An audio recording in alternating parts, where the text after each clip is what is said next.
एक मंत्री ते 22 MLA गायब हो गए।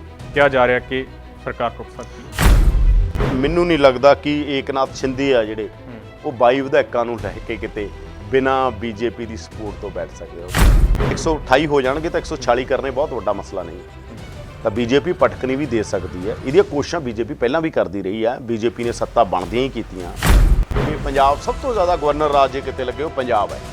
ਤਾਂ ਕਾਂਗਰਸ ਇਹ ਕੰਮ ਕਰਦੀ ਹੁੰਦੀ ਸੀ ਕਿ ਜਿੱਥੇ ਸਾਡੀ ਨਹੀਂ ਚੱਲਦੀ ਉੱਥੇ ਅਸੀਂ ਇਹ ਕਰ ਦਈਏ, ਪਰ ਬੀਜੇਪੀ ਹੈ ਜਿਹੜੀ ਉਹ ਸਿੱਧਾ ਬੀਜੇਪੀ ਦਾ ਤਰੀਕਾ ਇਹ ਹੈ ਕਿ ਆਪਣੀ ਸਰਕਾਰ ਬਣਾਓ। ਔਰ ਮਹਾਰਾਸ਼ਟਰ 'ਚ ਇਹਦੀ ਕੋਸ਼ਿਸ਼ ਪਹਿਲਾਂ ਹੋ ਚੁੱਕੀ ਹੈ। ਸ਼ਰਦ ਪਵਾਰ ਦੇ ਪਰਿਵਾਰ 'ਚੋਂ ਹੀ ਜਦੋਂ ਇਹ ਲੱਗਿਆ ਕਿ ਸ਼ਿਵ ਸੈਨਾ NCP ਤੇ ਕਾਂਗਰਸ ਨੂੰ ਨਾਲ ਲੈ ਕੇ ਸਰਕਾਰ ਬਣਾ ਗਈ ਹੈ, ਜਦੋਂ ਜ਼ਮੀਨ ਨਿਕਲ ਗਈ ਬੀਜੇਪੀ ਦੇ ਪੈਰਾਂ ਥੱਲੋਂ ਉਹਨਾਂ ਨੂੰ ਲੱਗਿਆ ਐਂ ਕਿਵੇਂ ਹੋ ਸਕਦਾ। ਬਾਲ ਠਾਕਰੇ ਦੇ ਘਰ 'ਚੋਂ ਹੀ ਸਾਰੀ ਸੱਤਾ ਚੱਲਦੀ ਸੀ, ਪਰ ਉਹ ਕਦੇ ਵੀ ਡਾਇਰੈਕਟ ਸੱਤਾ 'ਚ ਨਾ ਕਦੇ ਮੰਤਰੀ ਬਣੇ ਨਾ ਹੀ ਕਦੇ CM ਬਣੇ। ਯਾਨੀ CM ਵੀ ਆ ਕੇ ਮਾਤੋਸ਼ਰੀ ਹੈ ਜਿਹੜਾ ਉੱਥੇ ਮੱਥਾ ਟੇਕਦਾ ਸੀ। ਅਮਿਤ ਸ਼ਾਹ ਵੀ ਜਾ ਕੇ ਆਏ ਉੱਥੇ। ਅਮਿਤ ਸ਼ਾਹ ਨੂੰ ਮਿਲਣ ਨਹੀਂ ਗਏ ਉਦੋਂ ਠਾਕਰੇ, ਅਮਿਤ ਸ਼ਾਹ ਉਦੋਂ ਠਾਕਰੇ ਨੂੰ ਮਿਲਣ ਆਏ। ਇਸੇ ਗੱਲ ਦਾ ਤੰਜ ਕੱਢਦੇ ਕਿ ਬਾਲਾ ਸਾਹਿਬ ਨੇ ਕਿਹਾ ਸੀ ਸਾਡੇ ਪਰਿਵਾਰ 'ਚੋਂ ਕੋਈ ਸਿਆਸਤ ਨਹੀਂ, ਯਾਨੀ ਕੁਰਸੀ ਤੇ ਨਹੀਂ ਬੈਠੇ, ਚੀਫ ਮਿਨਿਸਟਰ ਨਹੀਂ ਬਣੂਗਾ, ਤੇ ਉਹਨਾਂ ਨੇ ਆਪਦੇ ਪਿਓ ਦੀ ਵੀ ਗੱਲ ਨੂੰ ਤੋੜਤਾ। ਇਹ ਗੱਲ ਕਹੀ ਜਾਂਦੀ ਬੀਜੇਪੀ ਨੇ ਸਾਨੂੰ ਖਾ ਜੂਗੀ, ਜਿਹੜੀ ਗੱਲ ਅਕਾਲੀ ਦਲ ਨੂੰ ਬਹੁਤ ਲੇਟ ਸਮਝ ਆਈ। ਕਿ ਜੇ 22 MLA ਬੀਜੇਪੀ ਦੇ ਨਾਲ ਜਾਂਦੇ ਆ ਸਰਵਾਈਵ ਕਰ ਸਕਣਗੇ ਉਦੋਂ ਠਾਕਰੇ? ਜਿੱਥੋਂ ਅਸੀਂ ਆਮ ਤੌਰ ਤੇ ਕਿਹਾ ਜਾਂਦਾ, ਜਿੱਥੋਂ ਅਸੀਂ ਸੋਚਣਾ ਬੰਦ ਕਰਦੇ ਹਾਂ ਉੱਥੋਂ ਸ਼ੁਰੂ ਕਰਦੇ ਨੇ ਪੋਲੀਟੀਸ਼ੀਅਨਸ। ਦੋ ਪਾਰਟੀਆਂ ਰਹੀਆਂ ਦੇਸ਼ ਦੇ ਨਾਲ ਸਭ ਤੋਂ ਪੁਰਾਣਾ ਗੱਠਜੋੜ, ਅਕਾਲੀ ਦਲ ਤੇ ਸ਼ਿਵ ਸੈਨਾ। ਸਮੇਂ ਤੇ ਮੋਦੀ ਦੀ ਬੀਜੇਪੀ ਦੀ ਸਖਤ ਆਲੋਚਨਾ ਕੀਤੀ। ਇੱਥੋਂ ਤੱਕ ਇਹ ਹਾਲਾਤ ਬਣ ਜਾਂਦੇ ਸੀ, ਅੱਜ ਗੱਠਜੋੜ ਟੁੱਟਿਆ, ਕੱਲ੍ਹ ਗੱਠਜੋੜ ਟੁੱਟਿਆ। ਅਕਾਲੀ ਦਲ ਵਾਲੇ ਪਾਸੇ ਉਲਟਿਆ ਹੁੰਦਾ ਸੀ, ਕਿਤੇ ਬੀਜੇਪੀ ਨਾਲ ਤੋੜਦੇ, ਉਧਰੋਂ ਹੁੰਦਾ ਸ਼ਿਵ ਸੈਨਾ ਨਾਲ ਤੋੜਦੇ। 24 'ਚ ਅਗਰ ਕਾਂਗਰਸ ਸੈਂਟਰ 'ਚ ਹਾਰਦੀ ਹੈ, ਅੱਜ ਦੇ ਹਾਲਾਤਾਂ 'ਚ ਕਾਂਗਰਸ ਦੀ ਹਾਲਤ ਕੋਈ ਬਹੁਤੀ ਵਧੀਆ ਨਹੀਂ ਹੈ। ਜੇ ਕਾਂਗਰਸ ਹਾਰ ਜਾਂਦੀ ਹੈ ਤਾਂ ਵੱਡੇ ਪੱਧਰ ਤੇ ਨਿਰਾਸ਼ ਹੋ ਕੇ ਕਾਂਗਰਸੀ ਪੂਰੇ ਦੇਸ਼ 'ਚ ਬੀਜੇਪੀ ਜਾਣਗੇ ਤੇ ਪੰਜਾਬ ਦੀ ਕਾਂਗਰਸ ਪੂਰੀ ਬੀਜੇਪੀ ਹੋ ਜਾਏਗੀ। ਕਿ ਮਹਾਰਾਸ਼ਟਰ 'ਚ ਟੁੱਟੇਗੀ ਸ਼ਿਵ ਸੈਨਾ ਦੀ ਸਰਕਾਰ? ਸ਼ਿਵ ਸੈਨਾ ਦੇ ਇੱਕ ਮੰਤਰੀ ਸਮੇਤ 22 MLA ਕਿੱਥੇ ਹੋਏ ਗਾਇਬ? ਇਸੇ ਨੂੰ ਕਰਾਂਗੇ ਡੀਕੋਡ ਸਾਡੇ ਪ੍ਰੋਗਰਾਮ ਰਾਜਨੀਤੀ ਡੀਕੋਡ ਵਿੱਚ। ਯਾਦਵਿੰਦਰ ਜੀ, ਇੱਕ ਮੰਤਰੀ ਤੇ 22 MLA ਗਾਇਬ ਹੋ ਗਏ। ਕਿਹਾ ਜਾ ਰਿਹਾ ਕਿ ਸਰਕਾਰ ਟੁੱਟ ਸਕਦੀ ਹੈ। ਦੇਖੋ, ਬਹੁਤ ਸਾਰੀਆਂ ਥਿਊਰੀਆਂ ਨੇ। ਇੱਕ ਥਿਊਰੀ ਇਹ ਆ ਰਹੀ ਹੈਗੀ ਮੀਡੀਆ ਦੇ ਅੰਦਰ, ਕਿਉਂਕਿ ਮੀਡੀਆ 'ਚ ਜੋ ਹੁੰਦਾ ਉਹ ਪੂਰਾ ਸੱਚ ਨਹੀਂ ਹੁੰਦਾ ਹੈਗਾ, ਔਰ ਸਿਆਸਤ 'ਚ ਜੋ ਨਜ਼ਰ ਆਉਂਦਾ ਹੁੰਦਾ ਉਹ ਨਹੀਂ ਹੁੰਦਾ, ਜੋ ਨਜ਼ਰ ਨਹੀਂ ਆ ਰਿਹਾ ਹੁੰਦਾ ਉਹ ਹੁੰਦਾ ਹੈਗਾ। ਆਮ ਤੌਰ ਦੇ ਉੱਤੇ ਇਹ ਸਿਆਸਤ ਦੇ ਅੰਦਰ ਹੁੰਦਾ ਹੈ। ਤੇ ਚਰਚਾ ਇਹ ਹੈਗਾ ਕਿ ਨਾਰਾਜ਼ ਹੋ ਕੇ ਉਦੋਂ ਠਾਕਰੇ ਨਹੀਂ ਮਿਲੇ ਤਾਂ ਗੱਲਾਂ ਹੀ ਨੇ। ਇਹ ਗੱਲ ਵੀ ਇੱਕ ਛੋਟਾ ਜਿਹਾ ਫੈਕਟਰ ਹੋ ਸਕਦੀ ਹੈ, ਹੋ ਸਕਦਾ ਵੀ ਫੈਕਟ ਹੋਵੇ, ਪਰ ਅਲਟੀਮੇਟਲੀ ਬੀਜੇਪੀ ਬੜੇ ਲੰਮੇ ਸਮੇਂ ਤੋਂ ਕੋਸ਼ਿਸ਼ ਕਰ ਰਹੀ ਹੈ। ਆਪਾਂ ਨੂੰ ਸਭ ਨੂੰ ਪਤਾ ਹੈ ਬੀਜੇਪੀ ਆਪਣੇ ਤਰੀਕੇ ਦੇ ਨਾਲ ਕਾਂਗਰਸ ਸਰਕਾਰਾਂ ਤੋੜਦੀ ਹੁੰਦੀ ਸੀ। ਰਾਸ਼ਟਰਪਤੀ ਰਾਜ, ਜੇ ਕਾਂਗਰਸ ਦਾ ਇਤਿਹਾਸ ਦੇਖੋਗੇ ਤੁਸੀਂ, ਸਭ ਤੋਂ ਪਹਿਲਾ ਰਾਸ਼ਟਰਪਤੀ ਰਾਜ ਕੇਰਲ 'ਚ ਲੱਗਿਆ ਸੀਗਾ। ਲੈਫਟ ਦੀ ਸਰਕਾਰ ਆਈ ਸੀ ਉੱਥੇ, ਨਾਨ ਕਾਂਗਰਸ ਗਵਰਨਮੈਂਟ ਜਿੱਥੇ ਬਣੀ, ਇਹਨਾਂ ਨੇ ਗਵਰਨਰ ਰਾਜ ਲਾਏ ਕਾਂਗਰਸ ਨੇ। ਔਰ ਇੱਥੇ ਹੀ ਨਹੀਂ, ਜੇ ਤੁਸੀਂ ਪੰਜਾਬ ਦੇਖੋਗੇ, ਪੰਜਾਬ ਸਭ ਤੋਂ ਜ਼ਿਆਦਾ ਗਵਰਨਰ ਰਾਜ ਜੇ ਕਿਤੇ ਲੱਗੇ ਉਹ ਪੰਜਾਬ ਹੈ। ਤਾਂ ਕਾਂਗਰਸ ਇਹ ਕੰਮ ਕਰਦੀ ਹੁੰਦੀ ਸੀ ਕਿ ਜਿੱਥੇ ਸਾਡੀ ਨਹੀਂ ਚੱਲਦੀ ਉੱਥੇ ਅਸੀਂ ਇਹ ਕਰ ਦਈਏ, ਪਰ ਬੀਜੇਪੀ ਹੈ ਜਿਹੜੀ ਉਹ ਸਿੱਧਾ ਬੀਜੇਪੀ ਦਾ ਤਰੀਕਾ ਇਹ ਹੈ ਕਿ ਆਪਣੀ ਸਰਕਾਰ ਬਣਾਓ। ਕਾਂਗਰਸ ਉੱਤੇ ਰਾਸ਼ਟਰਪਤੀ ਰਾਜ ਲਗਾਉਣ ਦੀ, ਚੋਣਾਂ ਕਰਵਾ ਕੇ ਆਪਣੇ ਮੁਤਾਬਕ ਮਾਹੌਲ ਬਣਾ ਕੇ ਸੱਤਾ 'ਚ ਆਉਂਦੀ ਸੀ, ਐਂ ਇਤਿਹਾਸ ਰਿਹਾ ਹੈਗਾ ਕਾਂਗਰਸ ਦਾ। ਪਰ ਬੀਜੇਪੀ ਕੀ ਕਰਦੀ ਹੈ ਵੀ ਇਹਨੂੰ ਹੀ ਤੋੜ ਦਿਓ। ਕੋਈ ਵੀ ਸਰਕਾਰ ਜਿਹੜੀ ਬਣ ਗਈ, ਬੰਦੇ ਖਰੀਦ ਲਓ। ਹਾਰਸ ਟ੍ਰੇਡਿੰਗ ਸ਼ਬਦ ਤਾਂ ਛੋਟਾ ਹੋ ਗਿਆ ਹੁਣ, ਇਹ ਤੁਸੀਂ ਜਿੱਥੇ ਮਰਜ਼ੀ ਦੇਖ ਲਓ। ਪਹਿਲਾਂ ਹੁੰਦਾ ਸੀ ਹਾਰਸ ਟ੍ਰੇਡਿੰਗ ਸ਼ਬਦ ਹੈਗਾ ਨਾ, ਉਹਦਾ ਛੋਟਾ ਸ਼ਬਦ ਹੋ ਗਿਆ ਸਿਆਸੀ ਤੌਰ ਦੇ ਉੱਤੇ। ਵੱਡਾ ਮਸਲਾ ਹੋ ਗਿਆ ਕਿ ਬੀਜੇਪੀ ਕਹਿੰਦੀ ਹੈ ਸਾਮ ਦਾਮ ਦੰਡ ਭੇਦ, ਜੋ ਵੀ ਤਰੀਕਾ ਅਪਣਾ ਕੇ ਸਰਕਾਰ ਤੋੜਨ ਦੇ ਨਾਲ ਹੀ ਸਰਕਾਰ ਬਣਾਓ। ਔਰ ਮਹਾਰਾਸ਼ਟਰ 'ਚ ਇਹਦੀ ਕੋਸ਼ਿਸ਼ ਪਹਿਲਾਂ ਹੋ ਚੁੱਕੀ ਹੈ।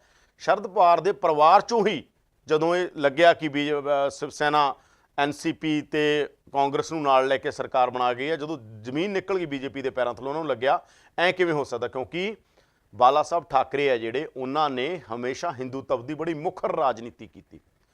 RSS ਤੇ ਬੀਜੇਪੀ ਨਾਲੋਂ ਵੀ ਅਗਰ ਕੋਈ ਮੁਖਰ ਸੀ ਹਿੰਦੂਤਵ ਦੇ ਏਜੰਡੇ ਤੇ, ਉਹ ਬਾਲ ਠਾਕਰੇ ਸੀਗੇ। ਤੇ ਬਾਲ ਠਾਕਰੇ ਨੇ ਹਮੇਸ਼ਾ, ਚਾਹੇ ਉੱਥੋਂ ਰੀਜਨਲਿਜ਼ਮ ਦੀ ਜਿਹੜੀ ਪੋਲੀਟਿਕਸ ਆ, ਪਹਿਲਾਂ ਮਦਰਾਸੀਆਂ ਨੂੰ ਭਜਾਉਣ ਵਾਲੀ, ਜਿਹੜਾ ਉਹ 70s ਵਾਲਾ ਦੌਰ ਹੈਗਾ ਜਦੋਂ ਬਾਲ ਠਾਕਰੇ ਸਟੈਬਲਿਸ਼ ਹੁੰਦੇ ਨੇ, 60s ਵਾਲਾ ਦੌਰ ਹੈਗਾ, ਜਾਂ ਫਿਰ ਬਾਲ ਠਾਕਰੇ ਦਾ UP ਤੇ ਬਿਹਾਰ ਦੇ ਲੋਕਾਂ ਨੂੰ ਟਾਰਗੇਟ ਕਰਨ ਦਾ ਜਿਹੜਾ ਰੂਪ ਹੈਗਾ, ਉਹ ਸਾਰੀ ਸਿਆਸਤ ਖੇਤਰਵਾਦ ਦੇ ਉੱਤੇ ਵੀ ਖੜੀ ਕੀਤੀ। ਤੇ ਨਾਲ ਦੀ ਨਾਲ ਹੀ ਪੂਰੀ ਸਿਆਸਤ ਬਾਲ ਠਾਕਰੇ ਨੇ ਆ ਜਿਹੜੀ ਉਹ ਹਿੰਦੂਤਵ ਦੇ ਰੰਗ 'ਚ ਰੰਗ ਕੇ, ਜਿਵੇਂ ਜਿਹੜਾ ਬੰਬੇ ਦੇ ਅੰਦਰ ਬਹੁਤ ਵੱਡਾ ਕਤਲੇਆਮ ਹੁੰਦਾ, ਦੰਗੇ ਹੁੰਦੇ ਨੇ ਜਿਹਨੂੰ ਕਿਹਾ ਜਾਂਦਾ ਹੈਗਾ, ਬਲਾਸਟ ਤੋਂ ਬਾਅਦ ਹੁੰਦੇ ਨੇ ਉੱਥੇ, ਉਹਦੇ ਅੰਦਰ ਵੀ ਬਾਲ ਠਾਕਰੇ ਦਾ ਜਿਹੜਾ ਰੋਲ ਆ ਬਹੁਤ ਨੈਗੇਟਿਵ ਰਿਹਾ ਗਾ। ਉੱਥੇ ਬਹੁਤ ਜਿਹੜੇ ਵਿਚਾਰੇ ਮੁਸਲਮਾਨਾਂ ਨੂੰ, ਹੋਰ ਪਰਿਵਾਰਾਂ ਨੂੰ ਬਹੁਤ ਟਾਰਗੇਟ ਕੀਤਾ ਗਿਆ। ਉੱਥੇ ਪਾਰਸੀ ਟਾਰਗੇਟ ਹੋਏ, ਬਹੁਤ ਵੱਡੇ ਪੱਧਰ ਦੇ ਉੱਤੇ ਕਤਲੇਆਮ ਹੋਇਆ ਸੀਗਾ ਬੰਬੇ 'ਚ। ਤਾਂ ਸ਼ਿਵ ਸੈਨਾ ਦਾ ਉਹਦੇ 'ਚ ਆਮ ਤੌਰ ਦੇ ਉੱਤੇ ਨਾਂ ਆਉਂਦਾ, ਜਿਵੇਂ 84 ਦੇ ਕਤਲੇਆਮ 'ਚ ਕਾਂਗਰਸ ਆ ਗਈ। ਇਸ ਤਰੀਕੇ ਨਾਲ ਬਾਲ ਠਾਕਰੇ ਤੋਂ ਬਾਅਦ ਉੱਥੇ ਦੀ ਜਿਹੜੀ ਰਾਜਨੀਤੀ ਸੀ ਇਹਦੇ ਜ਼ਰੀਏ ਜੇ ਆਪਾਂ ਸਮਝੀਏ ਉद्धਵ ਠਾਕਰੇ, ਕਿਉਂਕਿ ਬਾਲ ਠਾਕਰੇ ਕਦੇ ਚੀਫ ਮਿਨਿਸਟਰ ਨਹੀਂ ਬਣੇ। ਜਿਹੜਾ ਉਹਨਾਂ ਦਾ ਘਰ ਆਗਾ, ਬਾਲ ਠਾਕਰੇ ਦੇ ਘਰ 'ਚੋਂ ਹੀ ਸਾਰੀ ਸੱਤਾ ਚੱਲਦੀ ਸੀ, ਪਰ ਉਹ ਕਦੇ ਵੀ ਡਾਇਰੈਕਟ ਸੱਤਾ 'ਚ ਨਾ ਕਦੇ ਮੰਤਰੀ ਬਣੇ, ਨਾ ਹੀ ਕਦੇ ਸੀਐਮ ਬਣੇ। ਯਾਨੀ ਸੀਐਮ ਵੀ ਆ ਕੇ ਮਾਤੋਸ਼ਰੀ ਆ ਜਿਹੜਾ ਉੱਥੇ ਮੱਥਾ ਟੇਕਦਾ ਸੀ। ਕੋਈ ਸੀਐਮ ਇਹੋ ਜਿਹਾ ਨਹੀਂ ਸੀ, ਚਾਹੇ ਉਹਨਾਂ ਦਾ ਬਣ ਜੇ ਚਾਹੇ ਕਿਸੇ ਹੋਰ ਦਾ ਬਣੇ। ਕੋਈ ਬੰਬੇ ਦਾ ਵੱਡਾ ਐਕਟਰ ਨਹੀਂ ਸੀ ਅਮਿਤਾਭ ਬੱਚਨ ਤੋਂ ਲੈ ਕੇ ਜਿਹੜਾ ਬਾਲ ਠਾਕਰੇ ਦੇ ਪੈਰਾਂ 'ਚ ਨਹੀਂ ਪੈਂਦਾ ਸੀ ਜਾ ਕੇ। ਤਾਂ ਬਾਲ ਫਿਲਮਾਂ ਨਹੀਂ ਲੱਗਣ ਦਿੰਦੇ ਸੀ, ਬਹੁਤ ਸਾਰਾ ਕੁਛ ਹੈਗਾ। ਪਰ ਉਹ ਰਾਜਨੀਤੀ ਹੌਲੀ ਹੌਲੀ ਖੇਤਰਵਾਦ ਲਈ ਡੀਰੇਲ ਹੋਈ। ਉੱਥੇ ਬੀਜੇਪੀ ਦੀ ਚੜ੍ਹਾਈ ਹੋਣ ਲੱਗੀ। ਬੀਜੇਪੀ ਨੂੰ ਇਹ ਲੱਗਦਾ ਸੀ ਕਿ ਜਿਹੜੇ ਲੋਕ ਇੰਨੇ ਹਿੰਦੂਤਵ ਦੇ ਏਜੰਡੇ ਤੇ ਖੜੇ ਉਹ ਸਾਡੇ ਨਾਲ ਤਾਂ ਜਾ ਹੀ ਨਹੀਂ ਸਕਦੇ ਕਿਤੇ। ਅਲਟੀਮੇਟਲੀ ਸਰਕਾਰ ਤਾਂ ਸਾਡੇ ਨਾਲ ਬਣਾਉਣਗੇ। ਪਰ ਪਿਛਲੀਆਂ ਚੋਣਾਂ 'ਚ ਹਾਲਾਤ ਇਹ ਬਣ ਗਏ ਕਿ ਅਮਿਤ ਸ਼ਾਹ ਉਹਨਾਂ ਦੇ ਘਰ ਗਏ, ਅਮਿਤ ਸ਼ਾਹ ਵੀ ਜਾ ਕੇ ਆਏ ਉੱਥੇ। ਅਮਿਤ ਸ਼ਾਹ ਨੂੰ ਮਿਲਣ ਨਹੀਂ ਗਏ ਉद्धਵ ਠਾਕਰੇ, ਅਮਿਤ ਸ਼ਾਹ ਉद्धਵ ਠਾਕਰੇ ਨੂੰ ਮਿਲਣ ਆਏ ਸੀ। ਇਸੇ ਗੱਲ ਦਾ ਤੰਜ ਕੱਸਦੇ ਆ ਕਿ ਬਾਲਾ ਸਾਹਿਬ ਨੇ ਕਿਹਾ ਸੀ ਸਾਡੇ ਪਰਿਵਾਰ 'ਚੋਂ ਕੋਈ ਸਿਆਸਤ 'ਚ ਨਹੀਂ ਹੈ, ਯਾਨੀ ਕੁਰਸੀ ਤੇ ਨਹੀਂ ਬੈਠੂਗਾ, ਚੀਫ ਮਿਨਿਸਟਰ ਨਹੀਂ ਬਣੂਗਾ। ਤੇ ਉਹਨਾਂ ਨੇ ਆਪਦੇ ਪਿਓ ਦੀ ਵੀ ਗੱਲ ਨੂੰ ਤੋੜਤਾ। ਇਹ ਗੱਲ ਕਹੀ ਜਾਂਦੀ ਹੈਗੀ ਉद्धਵ ਠਾਕਰੇ ਦੇ ਬਾਰੇ। ਪਰ ਇਹ ਸਿਆਸਤ ਦੇ ਦੌਰ 'ਚ ਉਹਨਾਂ ਨੇ ਸਰਵਾਈਵਲ ਦੀ ਪੋਲਿਟਿਕਸ, ਉਹਨਾਂ ਨੂੰ ਪਤਾ ਸੀ ਕਿ ਅਗਰ ਅਸੀਂ ਬੀਜੇਪੀ ਸਾਨੂੰ ਖਾ ਜੂਗੀ, ਜਿਹੜੀ ਗੱਲ ਅਕਾਲੀ ਦਲ ਨੂੰ ਬਹੁਤ ਲੇਟ ਸਮਝ ਆਈ। ਜਦੋਂ ਬੀਜੇਪੀ ਹੁਣ ਚੜ੍ਹ ਕੇ ਆਊਗੀ ਪੰਜਾਬ 'ਚ, ਅਕਾਲੀ ਦਲ ਨੇ ਉਹਨਾਂ ਦੇ ਪੈਰ ਲਵਾਏ ਨੇ। ਅਕਾਲੀ ਦਲ ਨੇ ਜਿਨ੍ਹਾਂ ਗੱਲਾਂ ਤੇ ਬੀਜੇਪੀ ਦਾ ਵਿਰੋਧ ਕਰਨਾ ਸੀ ਨਹੀਂ ਕਰਦਾ ਰਿਹਾ ਕਿਸੇ ਦੌਰ 'ਚ। ਬਹੁਤ ਸਾਰੇ ਮਸਲੇ ਨੇ ਜਿਨ੍ਹਾਂ 'ਚ ਬੀਜੇਪੀ ਦਾ ਡਟ ਕੇ ਵਿਰੋਧ ਹੋਣਾ ਚਾਹੀਦਾ ਸੀ। ਅਸਿਮੀਲੇਟ ਕਰ ਲਿਆ ਬੀਜੇਪੀ ਨੇ ਅਕਾਲੀ ਦਲ ਨੂੰ। ਬੀਜੇਪੀ ਨੇ ਇਸ ਤਰੀਕੇ ਦੀ ਰਾਜਨੀਤੀ ਕੀਤੀ ਕਿ ਸਮਾ ਗਈ ਅਕਾਲੀ ਦਲ ਨੂੰ ਆਪਣੇ, ਯਾਨੀ ਅਕਾਲੀ ਦਲ ਦੇ ਜ਼ਰੀਏ ਇੱਥੇ ਸਟੈਬਲਿਸ਼ ਹੁੰਦੀ ਹੈ ਉਹ ਪੰਜਾਬ 'ਚ। ਅਕਾਲੀ ਦਲ ਕੋਈ ਬਹੁਤ ਵੱਡੀ ਧਿਰ ਨਹੀਂ ਸੀ ਬੀਜੇਪੀ। ਆਮ ਹੀ ਇਲਜ਼ਾਮ ਲੱਗਦਾ ਕਿ ਬਾਦਲਾਂ ਨੇ ਪੈਰ ਲਵਾਏ ਜਾਂ ਅਕਾਲੀ ਦਲ ਨੇ ਪੈਰ ਲਵਾਏ ਬੀਜੇਪੀ ਦੇ। ਤਾਂ ਉੱਥੇ ਨਹੀਂ ਉਹਨਾਂ ਨੇ ਸਮਝਿਆ ਕਿ ਨਹੀਂ ਬੀਜੇਪੀ ਸਾਨੂੰ ਖਾ ਜਾਏਗੀ। ਉਹਨਾਂ ਨੇ ਜਿਵੇਂ ਕਹਿੰਦਾ ਰਾਜਨੀਤੀ 'ਚ ਨਾ ਕੋਈ ਪੱਕਾ ਦੋਸਤ ਨਾ ਕੋਈ ਜਿਹੜੇ ਪੱਕੇ ਦੁਸ਼ਮਣ ਸੀ, ਸ਼ਰਦ ਪਵਾਰ ਪੱਕਾ ਦੁਸ਼ਮਣ, ਕਾਂਗਰਸ ਪੱਕੀ ਦੁਸ਼ਮਣ, ਪੱਕੇ ਦੁਸ਼ਮਣਾਂ ਨੂੰ ਪੱਕੇ ਦੋਸਤ, ਕੱਚੇ ਦੋਸਤ ਬਣਾਇਆ। ਚਾਹੇ ਪੱਕੇ ਤਾਂ ਨਹੀਂ, ਕੱਚੇ ਦੋਸਤ ਬਣਾਇਆ ਤੇ ਸਰਕਾਰ ਬਣਾ ਗਏ। ਉੱਥੇ ਉਹ ਰਾਜਨੀਤੀ ਬਦਲ ਗਈ। ਬਹੁਤ ਕੋਸ਼ਿਸ਼ਾਂ ਕੀਤੀਆਂ, ਈਡੀ ਦੀਆਂ ਰੇਡਾਂ ਤੁਹਾਨੂੰ ਪਤਾ ਹੀ ਆ। ਫਿਰ ਉਹ ਅੰਬਾਨੀ ਦੇ ਜਿਹੜਾ ਘਰ ਵਾਲਾ ਕੇਸ ਹੈਗਾ ਟੈਰਰਿਸਟ ਹਮਲੇ ਵਾਲਾ, ਉਹਦੇ 'ਚ ਵੱਡੇ ਅਫਸਰ ਚੱਕੇ, ਇਹਨਾਂ ਨੇ ਚੱਕ ਲਏ ਉਹਨਾਂ ਸਭ ਤੋਂ ਜ਼ਿਆਦਾ ਜੇ ਅਫਸਰ ਸੈਂਟਰ ਦੇ ਬੰਦੇ ਚੱਕੇ ਗਏ ਬੀਜੇਪੀ ਦੇ, ਉਹ ਉੱਥੇ ਚੱਕੇ ਗਏ। ਦੂਜੇ ਪਾਸੇ ਜੇ ਉਹਨਾਂ ਦੇ ਬੰਦੇ ਚੱਕੇ ਗਏ। ਤਾਂ ਇਹ ਪੋਲਿਟਿਕਸ ਦੇ ਪਿੱਛੇ ਇਕੱਲੀ ਇਹ ਗੱਲ ਨਹੀਂ ਆ ਕੋਈ ਰੁੱਸ ਗਏ ਜੀ ਇਹ ਹੋ ਗਿਆ, ਤਾਂ ਕਹਾਣੀਆਂ ਹੁੰਦੀਆਂ। ਇਹਦੇ ਪਿੱਛੇ ਬੀਜੇਪੀ ਇੱਕ ਵੱਡਾ ਕਾਰਡ ਪਲੇ ਕਰ ਰਹੀ ਹੋਏਗੀ, ਇਸੇ ਕਰਕੇ ਸਾਰੀਆਂ ਚੀਜ਼ਾਂ ਹੋ ਰਹੀਆਂ। ਸਰਵਾਈਵਲ ਦੀ ਗੱਲ ਕੀਤੀ ਹੈ ਤੁਸੀਂ ਕਿ ਜੇ 22 ਐਮਐਲਏ ਬੀਜੇਪੀ ਦੇ ਨਾਲ ਜਾਂਦੇ ਆ, ਸਰਵਾਈਵ ਕਰ ਸਕਣਗੇ ਉद्धਵ ਠਾਕਰੇ?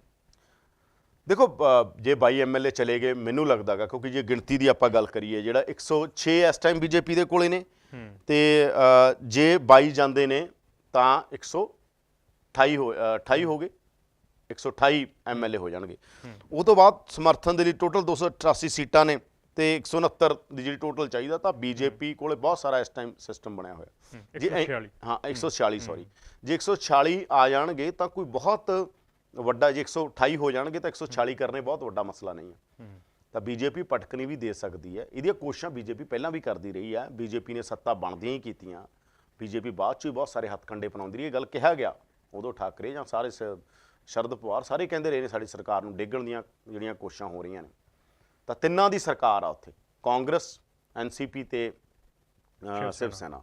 ਇਸ ਕਰਕੇ ਬੜਾ ਮਤਲਬ ਬੜੀ ਵੀ ਹੀ ਉੱਥੇ ਮਹੀਨ ਲਾਈਨ ਆ, ਜਾਂ ਕਹਦੀ ਬੜੀ ਥਿਨ ਲਾਈਨ ਆ। ਇਹ ਸਾਰੀਆਂ ਚੀਜ਼ਾਂ ਕਦੋਂ ਦੂਸਰਾ ਰੂਪ ਲੈ ਜਾਣਗੀਆਂ ਕੋਈ ਪਤਾ ਨਹੀਂ ਹੈ, ਕਿਉਂਕਿ ਬੀਜੇਪੀ ਇਸ ਟਾਈਮ ਬਹੁਤ ਪਾਵਰਫੁਲ ਆ ਦੇਸ਼ 'ਚ, ਤਾਂ ਕੋਈ ਦੋ ਰਾਹ ਹੀ ਨਹੀਂ ਹੈਗੀ, ਸਭ ਨੂੰ ਪਤਾ ਹੈਗਾ, ਫੈਕਟ ਹੈ। ਤਾਂ ਜਿੰਨਾ ਵੱਡਾ ਉਹਨਾਂ ਕੋਲ ਸਮਰਥਨ ਆ, ਜਿੰਨੇ ਵੱਡੇ ਉਹਨਾਂ ਕੋਲ ਸਾਰਾ ਤਾਮ ਝਾਮ ਆ, ਤੇ ਇਹ ਕੋਸ਼ਿਸ਼ ਕਰਨ ਦੀ ਉੱਥੇ ਲੱਗੀ ਹੋਏਗੀ ਬੀਜੇਪੀ। ਮੈਨੂੰ ਨਹੀਂ ਲੱਗਦਾ ਕਿ ਏਕਨਾਥ ਸ਼ਿੰਦੇ ਆ ਜਿਹੜੇ ਉਹ 22 ਵਿਧਾਇਕਾਂ ਨੂੰ ਲੈ ਕੇ ਕਿਤੇ ਬਿਨਾਂ ਬੀਜੇਪੀ ਦੀ ਸਪੋਰਟ ਤੋਂ ਬੈਠ ਸਕਦੇ। ਉਹ ਤਾਂ ਵੱਖਰੀ ਗੱਲ, ਸਚਿਨ ਪਾਇਲਟ ਨੂੰ ਵੀ ਕਹਿੰਦੇ ਬੀਜੇਪੀ ਦਾ ਇਸ਼ਾਰਾ ਸੀ, ਹਨਾ। ਉਹ ਵੱਖਰੀ ਗੱਲ ਆ ਕਿ ਹਰ ਬੰਦੇ ਦੀ ਆਪਣੀ ਰਾਜਨੀਤੀ ਹੁੰਦੀ ਹੈ, ਜਦੋਂ ਫਿੱਟ ਆਉਂਦੀ ਆ ਤਾਂ ਕਰ ਦੂ। ਜੇ ਇੱਧਰੋਂ ਵੱਡਾ ਆਫਰ ਮਿਲ ਗਿਆ ਹੋ ਸਕਦਾ ਏਕਨਾਥ ਸ਼ਿੰਦੇ ਹੋਰਾਂ ਨੂੰ। ਹੁਣ ਸਭ ਤੋਂ ਵੈਸੇ ਇੰਪੋਰਟੈਂਟ ਡਿਪਾਰਟਮੈਂਟ ਆ ਬੰਬੇ ਵਰਗੇ ਸ਼ਹਿਰ 'ਚ, ਲੋਕਲ ਬਾਡੀ, ਪੂਰਾ ਬੰਬੇ ਸ਼ਹਿਰ ਉਹਨਾਂ ਕੋਲ ਆ। ਲੋਕਲ ਬਾਡੀ ਜਿਹੜੀ ਡਿਪਾਰਟਮੈਂਟ ਆ ਬੜਾ ਪਾਵਰਫੁਲ ਡਿਪਾਰਟਮੈਂਟ ਹੁੰਦਾ ਗੌਰਮੈਂਟ 'ਚ, ਜਿਵੇਂ ਐਕਸਾਈਜ਼ ਬੜਾ ਪਾਵਰਫੁਲ ਡਿਪਾਰਟਮੈਂਟ ਹੁੰਦਾ ਹੈਗਾ, ਹੋਮ ਬੜਾ ਇੰਪੋਰਟੈਂਟ ਡਿਪਾਰਟਮੈਂਟ ਹੁੰਦਾ। ਇਸ ਤਰ੍ਹਾਂ ਲੋਕਲ ਬਾਡੀ ਬੜਾ ਪਾਵਰਫੁਲ ਡਿਪਾਰਟਮੈਂਟ ਹੈ। ਇਸੇ ਕਰਕੇ ਕੈਪਟਨ ਦੇ ਵਿਰੋਧ ਸਿੱਧੂ ਨੂੰ ਜਿਹੜਾ ਦਿੱਤਾ ਸੀਗਾ ਉਹੀ ਡਿਪਾਰਟਮੈਂਟ ਦਿੱਤਾ ਗਿਆ ਸੀਗਾ। ਆਪਾਂ ਕੈਪਟਨ ਦੀ ਗੱਲ ਕਰ ਰਹੇ ਹਾਂ, ਕੈਪਟਨ ਵੀ ਕਿਸੇ ਨੂੰ ਨਹੀਂ ਮਿਲੇ। ਤੇ ਉਧਵ ਠਾਕਰੇ ਬਾਰੇ ਵੀ ਕਿਹਾ ਇਹ ਜਾ ਤਾਂ ਰਿਹਾ ਹੁਣ ਕਿ ਉਹ ਗੱਲਾਂ ਹੀ ਵੀ ਨੇ, ਕਿਸੇ ਨੂੰ ਇਹ ਤਾਂ ਗੱਲਾਂ ਹੀ ਨੇਗੀਆਂ ਜਿਹੜੇ ਗੱਲ ਤਾਂ ਹੁੰਦਾ ਹੈਗਾ ਕਿ ਨਾ ਹੋਣਗੀਆਂ ਇਨਐਕਸੈਸਿਬਲ ਕਿਹਾ ਜਾ ਰਿਹਾ, ਉਹਨਾਂ ਨੂੰ ਕਰੋਨਾ ਸੀ, ਉਸ ਤੋਂ ਬਾਅਦ ਉਹਨਾਂ ਦਾ ਕੋਈ ਬਾਈਪਾਸ ਸਰਜਰੀ ਸੀਗੀ।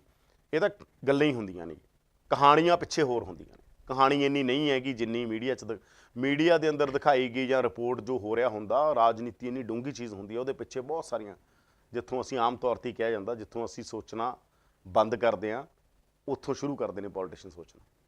ਇਸੇ ਕਰਕੇ ਉਹ ਇੰਨੇ ਜ਼ਿਆਦਾ ਤਿਕੜਮਾਂ, ਚਲਾਕੀਆਂ ਤੇ ਜਿਹੜੇ ਵਿਜ਼ਨਰੀ ਹੁੰਦੇ ਨੇ, ਉਹ ਵੀ ਵਿਜ਼ਨਰੀ ਤਾਂ ਖੈਰ ਹੁਣ ਆਪਾਂ ਨੂੰ ਰੇਅਰ ਦਿੰਦੇ ਆ, ਪਰ ਜੇ ਆਪਾਂ ਵੈਸੇ ਹਿਸਟਰੀ 'ਚ ਦੇਖੀਏ ਪੋਲੀਟਿਕਸ ਨੂੰ, ਆਇਆ ਹੁੰਦਾ ਵਿਜ਼ਨਰੀ ਬੰਦੇ ਵੀ ਜਦੋਂ ਸਮਾਜ ਵਾਂਗੂ ਨਹੀਂ ਸੋਚਦੇ ਹੁਣ ਤਾਂ ਸਮਾਜ ਨੂੰ ਲੀਡ ਕਿਵੇਂ ਕਰਨਗੇ? ਸਮਾਜ ਨੂੰ ਲੀਡ ਤਾਂ ਕਿਸੇ ਵੀ ਗੱਲ 'ਚ ਉਹੀ ਕਰਦਾ, ਚਾਹੇ ਕਲਚਰ 'ਚ ਕਰੇ, ਲਿਟਰੇਚਰ 'ਚ ਕਰੇ, ਆਰਟ 'ਚ ਕਰੇ, ਪੋਲੀਟਿਕਸ 'ਚ ਕਰੇ, ਉਹੀ ਕਰੂਗਾ ਨਾ ਜਿਹੜਾ ਸਮਾਜ ਤੋਂ ਜ਼ਿਆਦਾ ਅੱਗੇ ਵਧਿਆ ਹੋਊਗਾ। ਉਹਨੂੰ ਲੀਡ ਕੋਈ ਕਿਸੇ ਦੀ ਗਵਾਹੀ ਕਦੋਂ ਕਬੂਲਦਾ ਗਾ?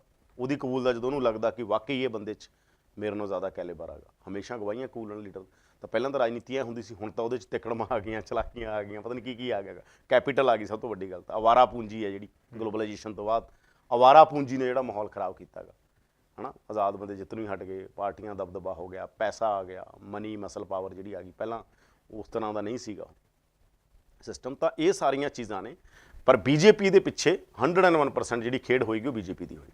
ਪੰਜਾਬ ਦੀ ਜੇ ਗੱਲ ਕਰੀਏ, ਖੇਤਰਵਾਦ ਦੀ ਸਿਆਸਤ ਦੀ ਤੁਸੀਂ ਗੱਲ ਕੀਤੀ ਆ ਕਿ ਸ਼ਿਵ ਸੈਨਾ ਨੇ ਬੀਜੇਪੀ ਦੇ ਨਾਲ ਮਿਲ ਕੇ ਚੋਣ ਜਿਹੜੀ ਆ ਨਹੀਂ ਲੜੀ ਬੰਬੇ ਦੇ ਵਿੱਚ। ਪੰਜਾਬ ਦੇ ਵਿੱਚ ਜਿਵੇਂ ਆਪਾਂ ਕਹਿੰਦੇ ਆ ਪੈਰ ਲਵਾਏ ਅਕਾਲੀ ਦਲ ਨੇ, ਪੰਜਾਬ ਦੇ ਵਿੱਚ 2024 ਦੇ ਲਈ ਕੀ ਹੋ ਸਕਦਾ? ਜਾਂ ਦੇਖੋ ਬੀਜੇਪੀ 100% ਬੀਜੇਪੀ ਜਿਸ ਤਰੀਕੇ ਨਾਲ ਜ਼ੋਰ ਲਾ ਰਹੀ ਹੈ ਪੰਜਾਬ ਦੇ ਅੰਦਰ, ਚਾਹੇ ਉਹ ਸੰਗਰੂਰ ਇਲੈਕਸ਼ਨ ਆ, ਚਾਹੇ ਤੁਸੀਂ ਦੇਖੋ ਉਹਨਾਂ ਨੇ ਹੁਣੇ ਕੰਪੇਨ ਸ਼ੁਰੂ ਕਰਤੀ 2024 ਦੀ, ਉਹਨਾਂ ਦੇ ਪੂਰੇ ਪ੍ਰੋਗਰਾਮ ਦੇਖੋ ਤੁਸੀਂ। ਅਮਿਤ ਸ਼ਾਹ ਆ ਕੇ ਤੇ ਸ਼ਾਮਲ ਕਰਾ ਰਿਹਾ ਬੰਦਿਆਂ ਨੂੰ।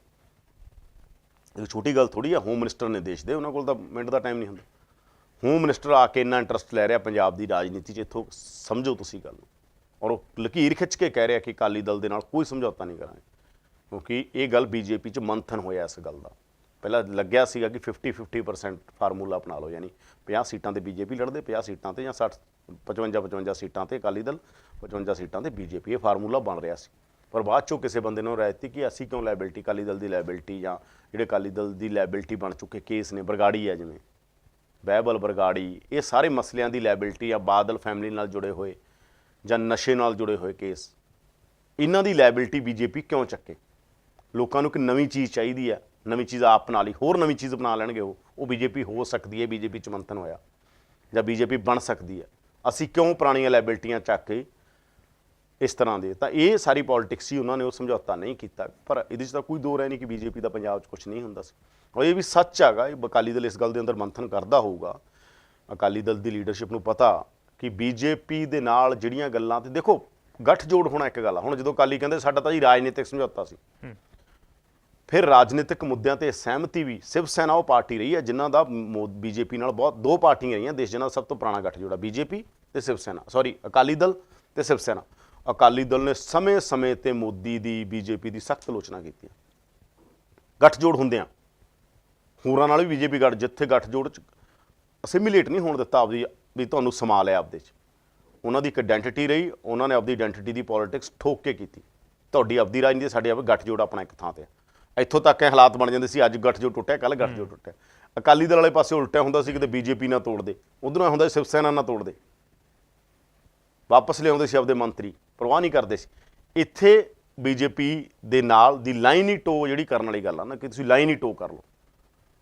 ਅਕਾਲੀ ਦਲ ਨੂੰ ਖੁੱਲ੍ਹੇ ਦਿਲ ਦੇ ਨਾਲ ਇਹਨਾਂ ਗੱਲਾਂ ਤੇ ਮੰਥਨ ਕਰਕੇ ਅੱਗੇ ਵਧਣ ਦੀ ਵੀ ਲੋੜ ਆ ਗਈ, ਤਾਂ ਕਿ ਜਿਹੜੀਆਂ ਵੀ ਗਲਤੀਆਂ ਕੀ ਹੋਈਆਂ, ਜਿਹੜਾ ਕਹਿੰਦੇ ਨਾ ਉਹ ਮੰਥਨ ਨਹੀਂ ਹੁੰਦੇ। ਪਾਰਟੀਆਂ ਦਾ ਟ੍ਰੈਂਡ ਕੀ ਬਣ ਗਿਆ? ਅਸਲ ਕਾਂਗਰਸ ਆ, ਹਾਰੀ ਕਾਂਗਰਸ 2014-19 'ਚ ਹਾਰੀ।